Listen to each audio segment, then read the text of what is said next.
नमस्कार दोस्तों, मेरा नाम है संजय। आज हम कक्षा 12 राजनीतिक विज्ञान का छठा चैप्टर है पर्यावरण और प्राकृतिक संसाधन।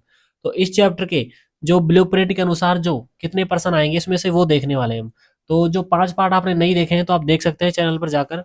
तो आपके इस चैप्टर में से राजस्थान बोर्ड एग्जाम के लिए आरबीएससी वालों के लिए एक लघुतरात्मक प्रश्न आएगा और एक आएगा दीर्घुतरात्मक प्रश्न। जो लघुतरात्मक प्रश्न होगा वो 2 नंबर का होगा और दीर्घुतरात्मक प्रश्न होगा 3 नंबर का। तो टोटल ये चैप्टर आएगा आपका 5 नंबर का चैप्टर आएगा। तो इस चैप्टर में से 2 नंबर वाले और 3 नंबर वाले क्वेश्चन सभी क्वेश्चन देखने वाले हैं, जो आपकी बोर्ड परीक्षा के लिए बहुत ही ज्यादा इंपॉर्टेंट है। तो आरबीएससी बोर्ड एग्जाम हो या फिर और कोई बोर्ड एग्जाम, तो क्वेश्चन आपके सबसे इंपॉर्टेंट इसी चैनल पर मिलेंगे आपको। तो यदि आप चैनल पर नए हैं तो चैनल को सब्सक्राइब कर दीजिए और वीडियो को लाइक कर दीजिए, जिससे आने वाली वीडियो की नोटिफिकेशन आपको मिलती रहे। तो चलिए वीडियो को शुरू करते हैं। तो इस चैप्टर में से लघुतरात्मक प्रश्न पूछे जाएंगे, 2-2 नंबर के होंगे प्रश्न। तो आइए चले देखते हैं कौन कौन से प्रश्न आपके मोस्ट इंपोर्टेंट है। तो पहला प्रश्न आपका, प्राकृतिक संसाधन किसे कहते हैं? तो वे संसाधन जिनका निर्माण प्रकृति ने स्वयं किया है, जिसे मानव का कोई योगदान नहीं है, तो वे सभी संसाधन क्या कहलाते हैं? प्राकृतिक संसाधन कहलाते हैं। अब आपका दूसरा मोस्ट इंपोर्टेंट प्रश्न है कि वैश्विक ताप वृद्धि क्या है। अब ये क्वेश्चन कई बार एग्जाम में पूछा जा चुका है कि वैश्विक ताप वृद्धि यानी ग्लोबल वार्मिंग क्या है। तो वायुमंडल में ग्रीन हाउस गैसों के अब ग्रीन हाउस गैस कौन कौन सी होती है? हो गई मीथेन, हो गई सीएफसी, क्लोरोफ्लोरोकार्बन, कार्बन डाइऑक्साइड। तो इनके उत्सर्जन के कारण, उत्सर्जन का मतलब निकलने के कारण, तो ये भूमंड यानी कि पृथ्वी पर क्या है कि बहुत सारी फैक्ट्रियां हैं, गाड़ियां हैं आदि से जो धुआं निकलती है, तो उनसे क्या है कि पृथ्वी के तापमान में लगातार वृद्धि हो रही है। जैसे ग्लेशियर पिघल रहे हैं, ग्लेशियर का मतलब होता है बर्फ के जो पहाड़ होते हैं ना, टुकड़े, वो पिघल रहे हैं और समुद्र तल ऊंचा उठ रहा है। यानी कि जब क्या है कि जब जो बर्फ के पहाड़ है वो पिघलेंगे, तो पिघल कर कहाँ आएंगे? पिघल कर आएंगे समुद्रों में। तो समुद्र का जल क्या होगा? ऊंचा होगा, और समुद्र के जो किनारे जो देश बसे हैं वो क्या आ जाएंगे? पानी में चले जाएंगे। मतलब कि जो समुद्र है, समुद्र के किनारे भी देश बसे होते हैं। यदि समुद्र का जल स्तर क्या हो जाएगा? ऊंचा उठ जाएगा, तो जो देश है उसके पास में, समुद्र के पास में, वो क्या हो जाएंगे? डूब जाएंगे। तो वैश्विक ताप वृद्धि ये होती है, यानी वैश्विक ताप वृद्धि के मुख्य कारण क्या है? जो विश्व का जो तापमान बढ़ रहा है उसकी जो वृद्धि है उसका मुख्य कारण क्या है? हाँ, तो ग्लोबल वार्मिंग के पीछे सबसे बड़ा कारण है, ग्लोबल वार्मिंग विश्व तापमान में जो वृद्धि हो रही है उसके पीछे सबसे बड़ा कारण क्या है? कि तेजी से बढ़ता हुआ औद्योगिकरण। यानी उद्योग धंधे क्या है? ये तेजी से बढ़ रहे हैं, और उनसे निकलने वाला हानिकारक धुआं, हानिकारक गैसें क्या होती है? पर्यावरण के लिए खतरनाक होती है। तो जंगल की कमी हो रही है, लगातार जंगल की कमी के कारण भी वैश्विक ताप बढ़ रहा है। फ्रिज हो गए, जो हमारे घर में घरेलू काम के लिए जो हानिकारक जो जो इलेक्ट्रिक जो सामान यूज किए जाते हैं वो भी क्या होते हैं? खतरनाक होते हैं। प्रदूषण आदि का बढ़ता हुआ उपयोग भी क्या है कि वैश्विक ताप वृद्धि का मुख्य कारण है। यानी जो विश्व तापमान में लगातार वृद्धि वृद्धि हो रही है। ओजोन परत में छेद होना क्या है? अब देखो, ओजोन परत ये ऑक्सीजन के 3 अणुओं से मिलकर बनी होती है ओजोन परत। अब देखो, धरती के ऊपर वायुमंडल में ओजोन परत में लगातार कमी हो रही है, इसे ओजोन परत में छिद्र होना कहते हैं। इसके कारण सूर्य से आने वाली जो पराबैंगनी किरणें, हानिकारक किरणें होती हैं, जो ओजोन ओजोन परत में क्या है? छिद्र के कारण धरती पर आ रही है, जो कि मानव, वनस्पति व जीव जानवरों के लिए बीमारी खड़ी कर सकती है। अब देखो, जैसे सूरज है, अब सूरज से जो हानिकारक किरणें आती हैं तो वो क्या होती है? सीधी पृथ्वी पर आती, लेकिन जो पृथ्वी पर यदि ना आए तो सबसे पहले क्या लगा? एक ओजोन परत है वायुमंडल में, क्या है? एक ओजोन परत है, जो सूर्य से आने वाली पराबैंगनी किरणों को क्या है कि पृथ्वी पर नहीं पहुंचने देती। लेकिन लगातार जो पृथ्वी पर क्या हो रहा है कि प्रदूषण और हानिकारक गैसों की जो उत्सर्जन क्या हो रहा है? बढ़ रहा है, जिससे क्या है कि ओजोन परत में क्या है कि छिद्र हो रहा है, ओजोन परत में कमी आ रही है। जिससे क्या है कि जो सूर्य से आने वाली जो पराबैंगनी किरणें होती है हानिकारक, वो क्या कहाँ पहुंच रही है? पृथ्वी पर पहुंच रही है, जिससे क्या है हानि पहुंच सकती है। किन को हानि पहुंच सकती है? जो जानवर, वनस्पति होगी, जीव जानवर, कैंसर जैसी महामारियों, बड़ी बीमारी का भी सामना करना पड़ सकता है आने वाले समय में, यदि इसको कम नहीं किया गया तो, विश्व तापमान को। अगला प्रश्न आपका कि ग्रीन हाउस गैस से आप क्या समझते हैं? अब तो ग्रीन हाउस गैसें क्या होती है? जो हमारे जो वही ग्रीन हाउस गैसें होती है जो हमारी जो पृथ्वी है, तो पृथ्वी पर औद्योगिकरण आदि जो प्रदूषण गाड़ियों से निकलने वाला धुआं, तो ये क्या होती है? तो ये वायुमंडल में प्रवेश करती है, ऊपर जाती है। तो ये क्या होती है? इसमें मिथेन जैसे हानिकारक गैसें होती है, क्लोरोफ्लोरोकार्बन आदि हानिकारक गैसें होती है। तो ये क्या होती है? वे हानिकारक गैसें जो भूमंडलीय तापमान को लगातार बढ़ा रही है, जैसे कि CO2, कार्बन डाइऑक्साइड हो गई, क्लोरोफ्लोरोकार्बन हो गई, मीथेन हो गई, आदि बहुत सारी गैसें हैं, जो क्या है कि उत्सर्जन से ग्लेशियर पिघल रहे हैं। मतलब कि जो वायुमंडल का जो तापमान बढ़ रहा है, तो जिससे क्या हो रहा है? ग्लेशियर पिघल रहे हैं और समुद्र तल ऊंचा उठ रहा है, जिसके कारण क्या है कि जो समुद्र के किनारे जो बसे हुए देश हैं, समुद्र जल जब ऊंचा स्तर होगा, समुद्र जल का क्या होगा, ऊंचा स्तर होगा, तो जो समुद्र के किनारे बसे देश हैं वो क्या हो जाएंगे, पानी में डूब जाएंगे और बड़े स्तर पर जान और माल की हानि होगी।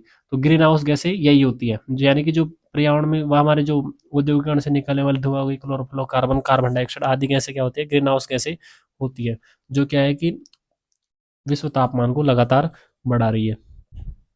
हाँ, तो आपका अगला प्रश्न है कि पृथ्वी सम्मेलन क्या है। अब देखो इसी प्रश्न को अथवा में पूछा जा सकता है। अथवा में क्या पूछ सकता है कि रियो डी जेनेरो सम्मेलन क्या है। तो प्रश्न एक ही है लेकिन इसके क्या है, दो प्रश्न बना दिए अथवा में। तो ब्राजील की राजधानी रियो डी जेनेरो में सन 1992 में क्या हुआ। अब देखो रियो डी जेनेरो कहाँ की राजधानी है, ब्राजील का एक शहर है रियो डी जेनेरो। तो वहां पर सन 1992 में एक सम्मेलन हुआ जिसमें 170 देशों से भी ज्यादा हजारों स्वयंसेवी संगठनों ने क्या हुआ कि पर्यावरण की सुरक्षा के लिए, विकास के लिए या विकास के मुद्दे पर क्या किया कि चर्चा किया, जिसे पृथ्वी सम्मेलन या रियो डी जेनेरो सम्मेलन के नाम से जाना जाता है। मतलब कि जो पर्यावरण के विषय में क्या हुई, वहां पर चर्चा हुई। ब्राजील का एक शहर है रियो डी जेनेरो, तो वहां से विश्व भर से क्या है बहुत सारे देश आए और स्वयंसेवी संगठन आए, तो वहां पर पर्यावरण के विषय में चर्चा हुई, जिसे क्या माना जाता है कि रियो डी जेनेरो सम्मेलन के नाम से जाना जाता है।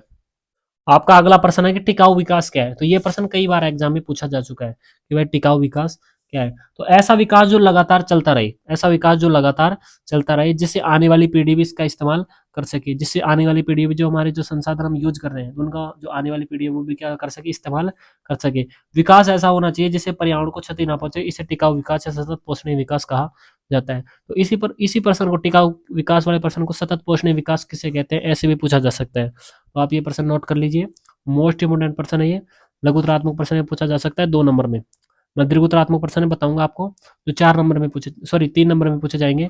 इसमें से एक प्रश्न 2 नंबर का होगा इस पार्ट में से, और एक प्रश्न होगा 3 नंबर का राजस्थान बोर्ड के लिए। तो सतत पोषणीय विकास कहते हैं, ठीक है।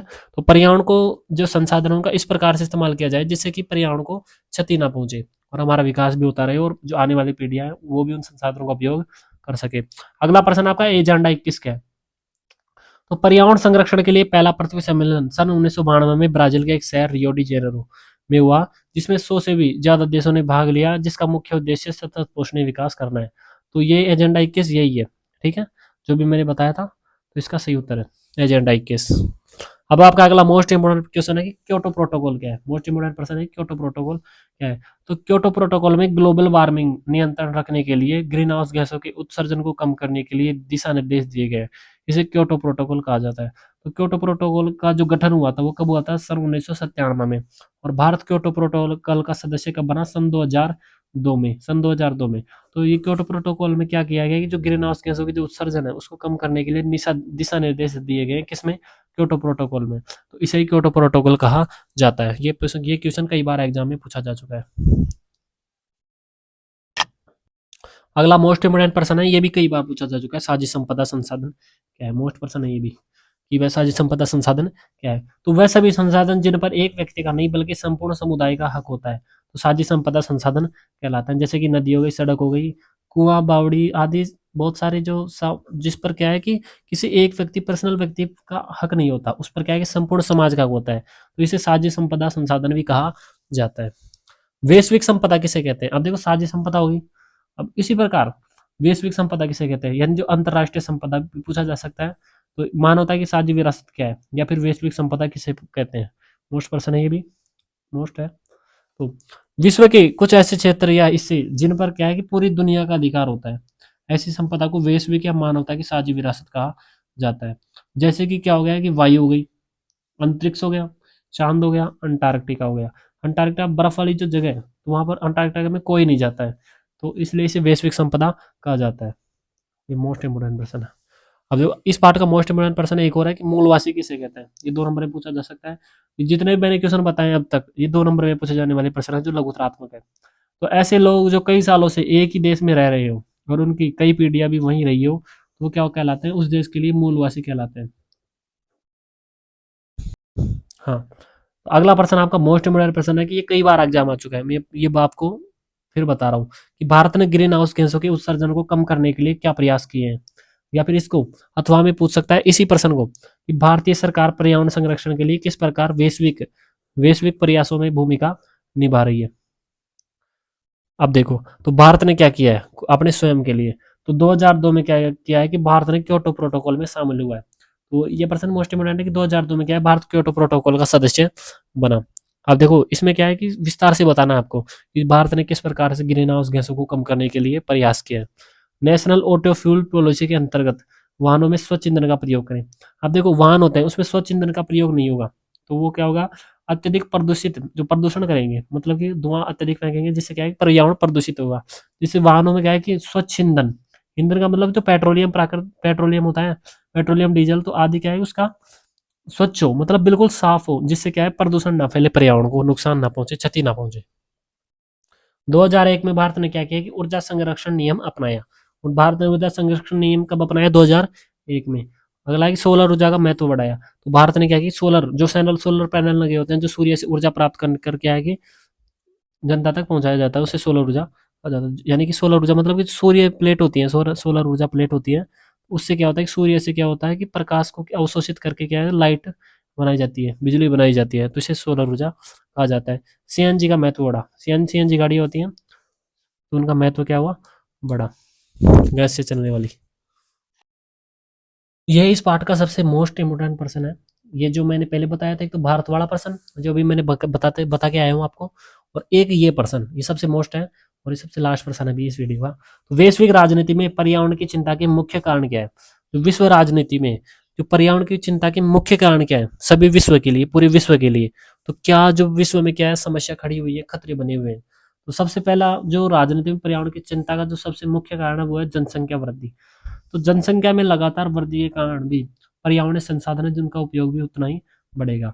तो जितने भी पर्यावरण संसाधन है, यानी कोई भी संसाधन हो पर्यावरण, जैसे कोई किसी भी चीज को मान लो, पेट्रोलियम डीजल किसी भी चीज को मान लो, जैसे कि एक पृथ्वी है तो यहाँ धरातल भी एक क्या है, संसाधन ही तो है। तो जिस प्रकार से जनसंख्या बढ़ेगी उस प्रकार क्या है कि भूमि पर जो जगह भी है वो भी क्या होगी, कम होगी, क्या होगी, कम होगी। और जो जितने और उतने ही पर्यावरण को क्षति पहुंचेगी, उतने ही ज्यादा संसाधनों की आवश्यकता होगी। जितने ज्यादा लोग होंगे उतनी ज्यादा गाड़ियां होंगी, जितनी ज्यादा गाड़ियां होंगी उतना ही ज्यादा प्रदूषण होगा। तो जनसंख्या वृद्धि भी क्या है कि विश्व की चिंता का क्या वो बनी हुई है, कारण बनी हुई है। अब दूसरा कारण है ग्लोबल वार्मिंग। पर्यावरण चिंता का मुख्य कारण ग्लोबल वार्मिंग। तो बढ़ते औद्योगिकरण और आधुनिक तकनीक ने क्या किया है कि हानिकारक गैसों के कारण विश्व तापमान में लगातार वृद्धि हो रही है, जिससे ओजोन परत में क्षय हो रहा है। क्षय का मतलब क्षति पहुंच रही है, नुकसान हो रहा है। और ग्लेशियर क्या हो रहा है, पिघल रहे हैं। तो ग्लोबल वार्मिंग के कारण क्या है, जो ग्लेशियर पिघल रहे हैं, जिससे क्या हो रहा है कि जो बर्फ के जो पहाड़ है वो क्या हो रहा है कि पिघल रहे हैं, और पिघल कर कहाँ आ रहे हैं, समुद्र में आ रहे हैं। और जिससे क्या हो रहा है, समुद्र का जल ऊंचा उठ रहा है, और ऊंचा उठने के कारण जो समुद्र के किनारे जो देश है उनको खतरा पहुंच सकता है आगे आने वाली भविष्य में। वनों की कटाई। अब देखो जिस प्रकार जैसे जैसे जनसंख्या बढ़ रही है उस प्रकार वनों की कटाई भी बढ़ रही है, और वनों की कटाई बढ़ने के कारण क्या हो रहा है, जो कृषि योग्य भूमि है वो क्या हो रही है, वो भी घट रही है। जिस प्रकार जहाँ कृषि भूमि की जाती थी वो भूमि अब कम हो रही है, और वहाँ क्या हो रहा है, लोग बस रहे हैं क्योंकि जनसंख्या लगातार बढ़ रही है। तो वनों की कटाई से क्या हो रहा है कि जंगल की जैव विविधता खत्म हो रही है और पर्यावरणीय असंतुलन फैल रहा है। पर्यावरणीय असंतुलन फैल रहा है। पर्यावरण असंतुलन मतलब जहां पर वन होते थे वहां पर क्या है कि पहले जीव जंतु होते थे, और जीव जंतु क्या हो रहे हैं, जीव जंतु जैव विविधता भी खत्म होती जा रही है। कृषि योग्य भूमि में कमी। अब देखो विश्व में क्या हो रहा है कि जनसंख्या की वृद्धि के कारण कृषि करने वाली भूमि में कमी आ रही है, क्योंकि जनसंख्या कहाँ रहेगी, खेतों में घर बनाकर रह रही है, जिससे क्या हो रहा है, खाद्य उत्पादन में लगातार कमी आ रही है। अब देखो जनसंख्या सब तेजी से बढ़ रही है लेकिन खेतों में लगातार कमी आ रही है, जिससे क्या होगा, जो पहले अनाज होता था उसमें भी क्या हो रही है, कमी आ रही है।